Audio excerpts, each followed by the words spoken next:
It is a privilege to bring you warm greetings on behalf of Times Higher Education. We are honored to join this year's International Leadership Conference on Leadership, Governance, Sustainable Change, and Wealth Creation, which focuses on the timely and vital theme, shaping transformational leaders for a changing world, tackling insecurity, governance, and development. This theme speaks directly to the heart of the global challenges before us. Across nations, we are witnessing profound transformation in governance, education, and societal values. In such a world, transformational leadership is not optional. It is indispensable. At Times Higher Education, we see daily how higher education institutions are nurturing the kind of leaders our changing world needs. Through our global respected impact rankings, which measure university success in advancing the United Nations Sustainable Development Goals, we celebrate institutions that translate knowledge into meaningful action for society. And like the previous speaker said, the time to act is now. We commend the Center for Leadership, Strategy and Development and Trinity Western University for their partnership in convening this important forum. Going back to our 2025 TH Impact Rankings, these rankings reveal remarkable progress across Africa, including outstanding performance from ABUAD University, which ranked among the top institutions globally for its initiative promoting quality education, decent work and economic growth, and peace, justice, and strong institutions. These achievements reflect a deep commitment to the very ideals this conference upholds. And just to know, I think it's remarkable to mention that in this last impact ranking, ABUAD University ranked as #1 in Nigeria and number 84 globally. I think that deserves a bit of a round of applause.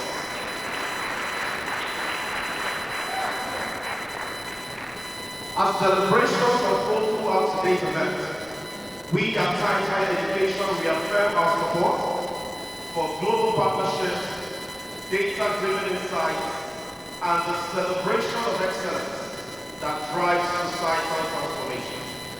We believe that sustainable development depends on informed, principled leadership, and that universities remain the greatest incubators of such leadership. Finally, on behalf of Times Higher Education, I congratulate the organizers and partners for this inspiring initiative and extend our best wishes for a successful and impactful conference. May the conversations here today strengthen our collective resolve to build societies defined by peace, equity, and sustainable progress. Thank you, ladies and gentlemen. The other area that I see is human capital. Two countries, one continent, one country, Africa and India, hold the largest human capital in the world. The other thing I want you to think very closely is languages. I believe in the next 8 to 10 years, languages will become obsolete. And this is a radical shift into where we are today. Innovation and technology is really moving us to a completely different place.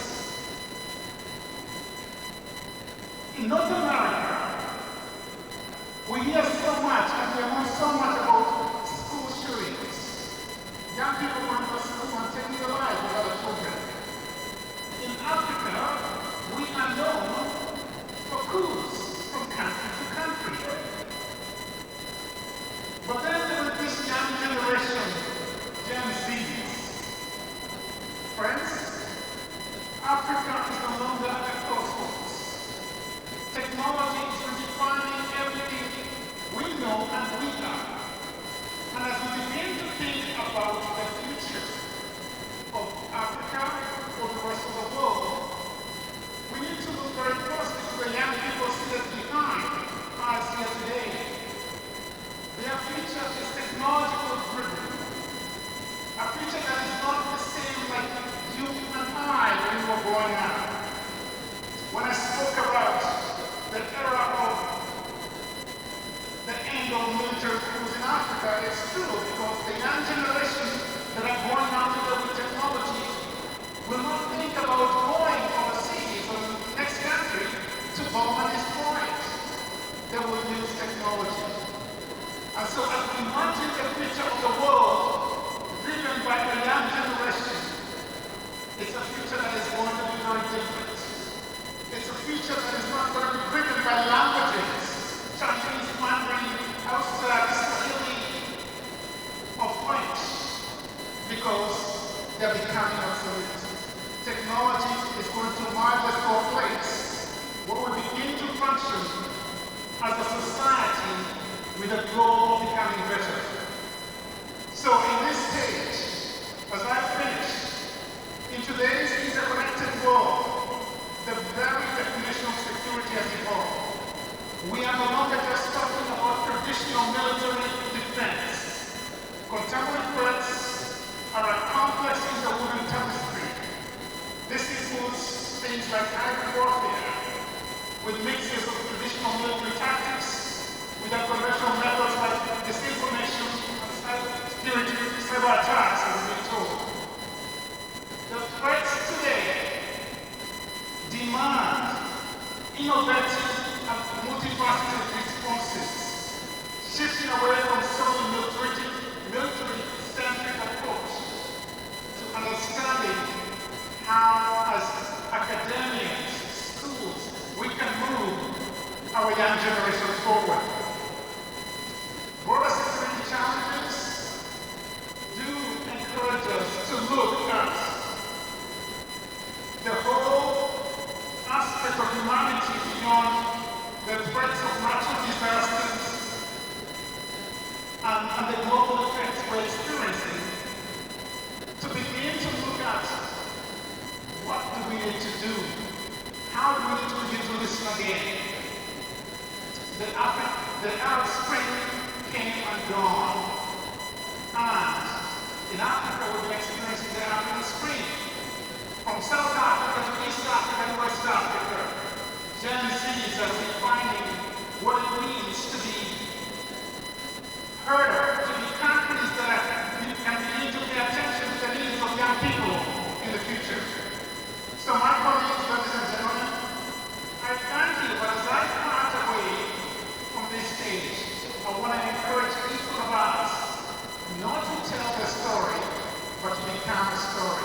I want to encourage the young people in the body to seize the moment and believe that the future is not tomorrow, the future is now. This whole idea of being at crossroads is no longer there. We are in the crossroads because innovation has put us there. Thank you. We know that the quality of leadership at times also determines the level of security, which also can have influence on development, as we have seen, and as many of us will be able to relate with. Now, when we take the concept of leadership, security, development all together, we will note that it does have large influence on the society. And when I talk about influence, as it is said by the previous speakers, some of these things will create stress, will create difficulties, toughness, disappointment, and different kinds of things, discouragement, all of those things. Therefore, to cope at the time like this, we need to have some form of resilience. You know, there's this popular song that we sing at the television stations now. Say, I'm a good Nigerian, resilient Nigerian, accountable Nigerian. How many people are listening and have heard that song? Yeah. So, they keep saying resilient Nigeria. And okay, we have to truly be resilient as a Nigerian to be able to cope with all of these things happening around us. So we'll be looking at how to strengthen resilience. Nigerians are doing this all over. A few days ago, precisely on the 19th of September, I read something on the front page of Punch newspaper, and it said the longest leadership lesson, that there was a Guinness World Record Award to one Nigerian for the longest leadership lesson. And in my head I said, it's good to give the lessons, but where is the manifestation of that leadership, the good leadership in our community? We want to see resilience, strengthening resilience, maybe what we can do to make it better. If I want to define resilience, I would simply say the capacity to withstand or to recover quickly from difficulties or difficulties of toughness. And why is this important? It is basically to mitigate the effect of stress, discouragement, in many cases depression, issues of mental health. Now we know that there are increased incidences of mental health globally, Nigeria inclusive. One of the things that many of us were taught as younger people is that life is not a bed of roses.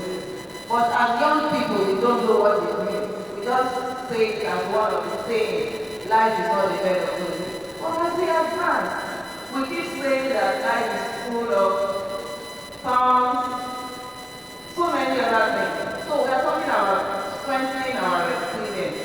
We are saying we need to be more optimism, self-belief, self-control, willingness to adapt, and all of those kind of things.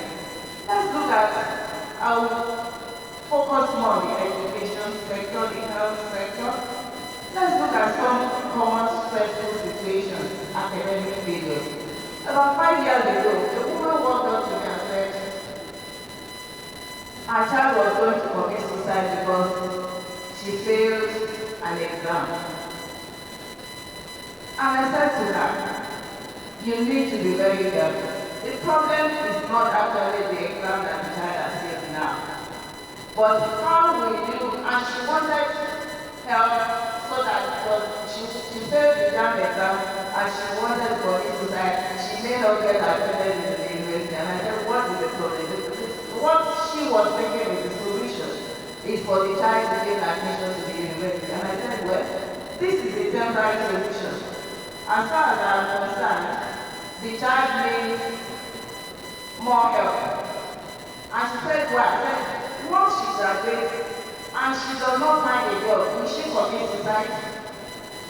If she finds a job and she cannot find husband, will she commit suicide? If she finds husband and she cannot get a child, will she still commit suicide?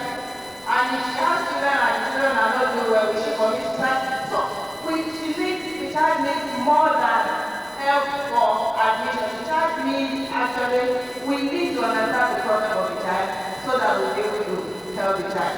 So we can talk about persons with low academic strength. We can talk about issues of discrimination. Many things make people to be discriminated. So you need to actually strengthen your resilience to be able to mitigate all of these. If somebody is discriminating against you for whatever reason, what can you do? What will you do? With their natural clothing, what can you do? I was on a flight to the Gambia once, and as soon as I landed in Dakar, I knew that my luggage was missing. And I was going for a meeting, a 2-day meeting in the Gambia. The luggage was missing. What will I do? These are things that will happen from time to time, and we must have strength to survive, strength to know what to do as we move on. So when we talk about strengthening resilience, we are talking about building capacity for adaptation. Many people have talked about adaptation today. How do you adapt in challenging times? My luggage is lost. I need to adapt. I need to survive for 2 days. Even if the luggage is going to come. Many of us have traveled to West Africa. You know that traveling in West Africa can be disjointed. So it's not going to come the next hour, it's not going to even come the next day. So the first thing is, what do I need? Identify what you need. How can I get it? Who can I speak to and things like that? And develop the ability to overcome tough times and and it can include those periods I'm talking about. I don't want to go right again. So what do? The students are already stressed. They are all because you are sleeping, imagine you are sleeping on your bed, and you just woke up with showers, maybe showers of blessings coming upon you. The students are already stressed. As the head of the institution, getting the news was also stressful. But we have to take a decision as much time. So we need to have skills to manage challenging time. You also need to have confidence in yourself. Confidence that I can do it, confidence that I can provide solutions, because you as a leader cannot shiver when others are shivering. The students are already shivering. I cannot be shivering at that point in time. You also need connections, communications, relationship building. When I say connections, I don't mean the way people mean in Nigeria, you have knowledge. No, you need to be able to connect with persons who can help solve the problem. You need to be able to communicate as leaders to people who you think can assist you. For example, many people cannot even open communication discussions with people. Do you know how to start communication, productive and engaging communication with other people? You need character. Because your character will speak for you when the needs arrive. We also need to develop coping strategies. We need to understand that it is not everything that we can change. That's why when people talk about adaptability. It's not everything that can change. During COVID-19, many of us adapted to a lot of things. So that means you have yourself under control. You can make positive contributions to yourself if you do all of them. Let's look at our health system because I'm supposed to be focusing on health and education. We are supposed to, the COVID-19, like as we said, taught us so many things about the fragility of the health system. However, when we talk about building resilience, if you are not healthy as a person, it's difficult even to be resilient when the time arrives. When we were in elementary school or primary school, all of us had to do what we call PE, physical education. Until recently, I didn't know why we needed to do physical education. Many of us will think it's just to do exercise. But the exercise actually is to push you beyond what you consider as your limit. When your instructor says, do 10 press-ups, maybe you can only do 8. He says, no, you have to do 2 more. You stop, you have to do 1 more. The next time you are able to do 10. It's actually to push us beyond what we think is our limit. And that is also essential when you talk about building resilience. A healthy body is better able to cope even with stress and with some of these factors that can be stressful. But as leaders, we are talking about building resilience. We want to avoid all these discussions that can come. What can we do? Of course, we talked about the use of AI, we talked about the use of technology, but we also need to do more with human resources. For example, we need to have an empowered middle-level leadership. If you want effective system, everything cannot center down. First learn about one person. In our system, generally in Nigeria, everything rests on the leader. But that's why a lot of things fail. A lot of things are not responded to on time because the middle-level leadership is missing.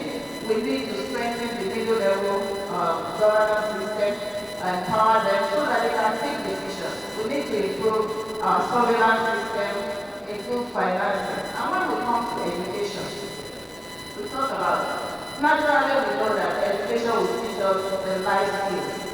It helps us to make good choices. So in the education sector, we also need to begin to think, what can we do differently? The COVID-19 made up many of us to think differently. For example, we are now talking about virtual classes. Before now, it's like a taboo. To even get our regulators to agree for open and distance learning mode of study at the time of the problem But now we know we have to go that direction because life is not going to wait for everybody. Innovation and creativity will help us to approach problems in a new way. We talk about creative thinking in education, like we have the virtual teaching and virtual examinations and all of those things. People used to say that you think outside the box, but these days you say think without the box. You don't even need the box, just think. Think and take decisions. Taking risks. You must be able to take risks, experiment and try new things. As leaders, not all decisions will be right, but you will have done a lot of injustice if you do not take decisions. My reflection instead will revolve around four broad observations. Number one, the meaning and test of transformational leadership in Africa's current reality. Number two, the context of insecurity and disruption. Widely built on the moral and institutional imperative for the Senate. And number four, some practical pathways for building ethical and impactful leaders across the continent.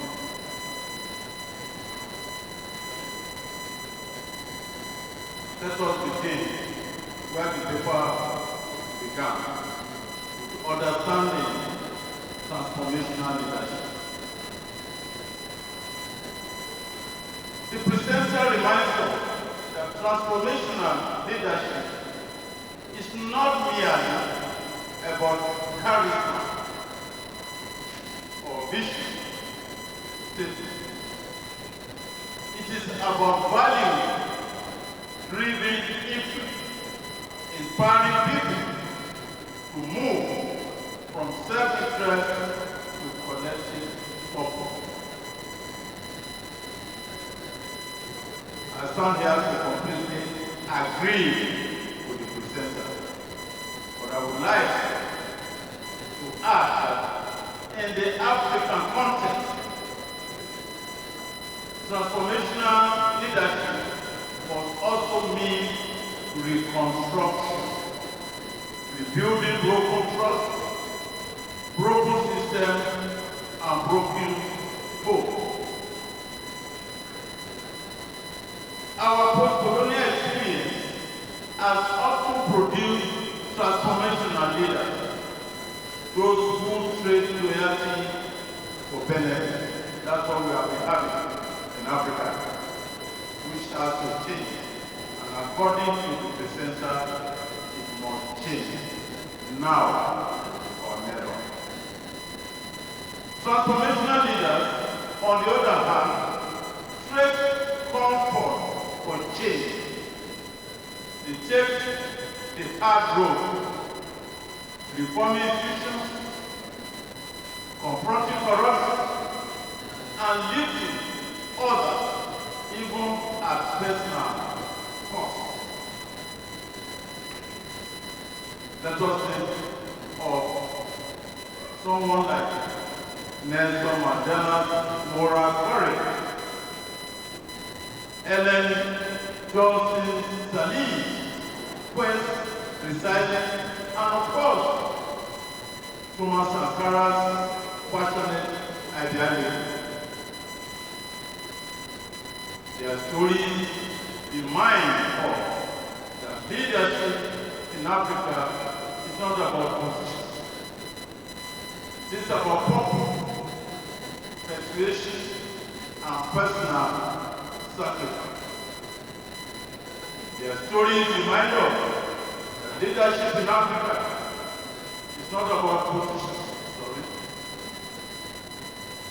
So the first point from the paper, and which I wish to underline, is that Africa's renewal will depend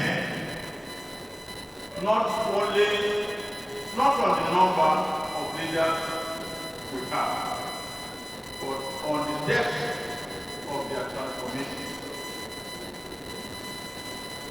Second point, the context. Insecurity, disposition, and struggle. Now, the paper situates transformational leadership in an insecure and disruptive era, and that is not an exaggeration.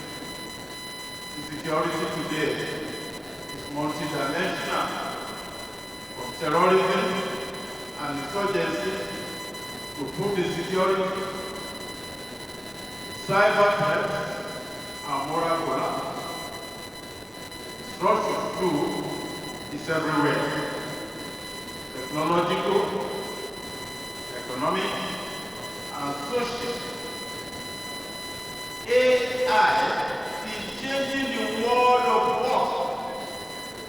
Climate change is reshaping livelihood, and digital media is reshaping through itself.